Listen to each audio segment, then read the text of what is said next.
So this type of lens cluster has several bulbs in it. There's a reversing light, and then there's two red bulbs. One is stop and tail, and one is just stop.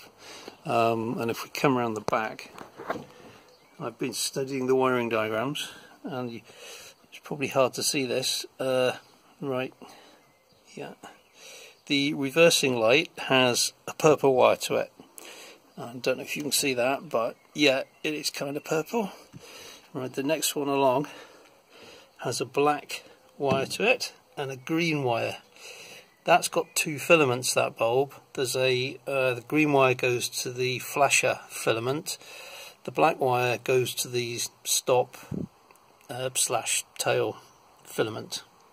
And there's actually another bulb the other side, over here, you see, and actually can't quite see what goes to that. I'm going to have to investigate further. You can see that that is also green and black, so so I think both these two outer bulbs are stop and tail, and they both flash with the left indicator, and this purple one is the reversing light. So what we need to do, what I'm going to do, is rearrange these. So one of them is stop and tail, one of them is an indicator with a yellow bulb in it, and we'll keep the reversing light. So if I use this as my stop tail light, keep that as reversing light, change this one to a yellow bulb, take away the red glass domed cap over it, that should then turn into my indicator, and it'll be yellow, hopefully. We've pulled out the end bulb that we're going to turn into our indicator bulb, and as I thought, it's got two filaments. It's a stop and tail light at the moment. So I'm going to keep the green wire that goes to it, and then put a yellowy orange bulb into it, but you can see the bulb won't fit this bulb holder. This bulb holder has two contacts in its base, and for this bulb you need a bulb holder that has one. What we need to do is buy, hang on, we need to buy a couple of these. These are replacement reversing light bulb holders that would normally go here, and they just have the one contact in the centre.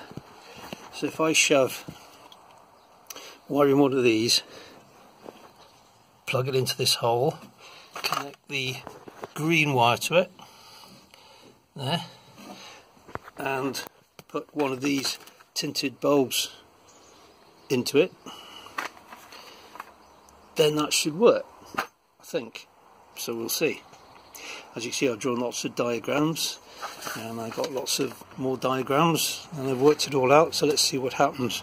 Of course, there's no way it's going to be as straightforward as that. If you can see, the two slots here for the pins on the sides of the bulb are exactly opposite each other, whereas on the bulb they're not. You see there's one there, and this one's offset.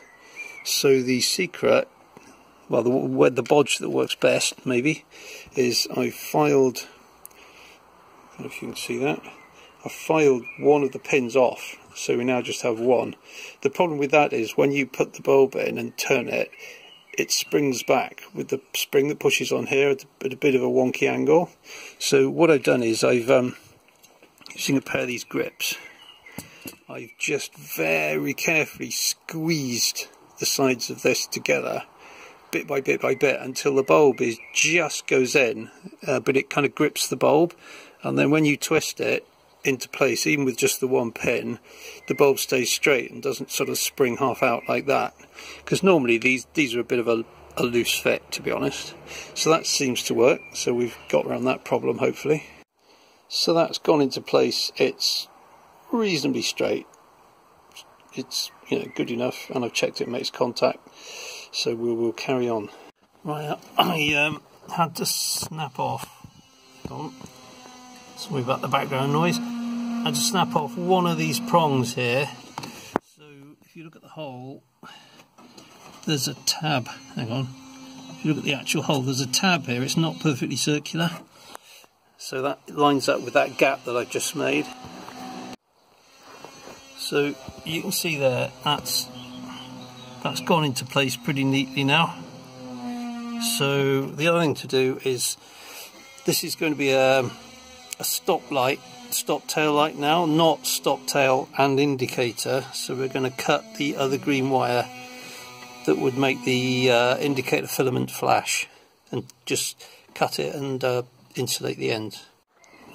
So on the right hand side, now on the right hand side, instead of the green wire for the indicator, it's brown. So that goes to there currently, and this one. Right, the last thing in this chain is the brake lights. I've got tail lights at the moment with what I did earlier, but I haven't got brake lights. So underneath the steering column, just above the brake pedal, there's a switch which is operated by the brake pedal. There's a pink wire that runs into it, and there's a white wire that comes out of it. You cut the white wire, and then to the plug that goes onto the switch where the white wire was, you run a wire, which I've run under all these cover plates, okay, all the way to the back. Oops. Right, this is bright orange one, which makes it easier to find. We've got a bright orange wire, and the bright orange wire is activated by when you press the brake pedal. So that goes to, on our combined tail light, which is the black wire, and brake light, which is the second filament in the bulb, which was connected to the brown wire. We're now feeding that with power from our brake switch. So basically, when you've got your tail lights on, this light will glow red. That's the black wire, and then when you brake, it should go brighter, and that's the second filament, and that will come on with the brown wire. We then run a jumper lead across all the way to the other side, and we connect it to the green wire this side to operate the second filament in the red bulb. So obviously I'm just waiting for my soldering iron to heat up here. I'm not just leaving them twisted together.